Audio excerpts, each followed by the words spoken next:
Metam zemē. Arkādī, es mērīju platumu, garumu, biezumu.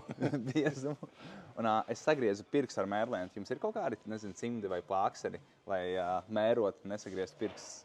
Cimdi ir, plakastes ir, bet, lai tu nākušais nesagriez pirkstu vai kāju vai vēl ņidaibo kaut ko, mums ir cits variants. Lāzeru taimers vai mēritais. Viens no tiem. Mums ir dažādi viņi, bet gribu tieši parādīt to, kas mums atnāca nesen, tāpēc, ka viņam ir daudz funkcijas iekšā.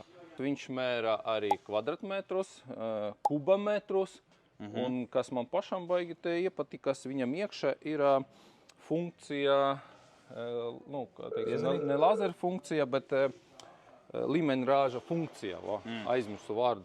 Kur tie grādi redzi? Jā. Līmeni. Un tas man baigi pašam iepatikās, kur mums ir gandrīz 89, 90 vajadzēja būt, bet ko viņš rīda, kas man tieši patika šidējā. Tams viņš ir gumijots. Bosch man pateica, ja mēs nometam zemē un gadījumā, nezinu, kāds tur pārbrauks pāri vai uzkaps, viņam nekas nenotiks.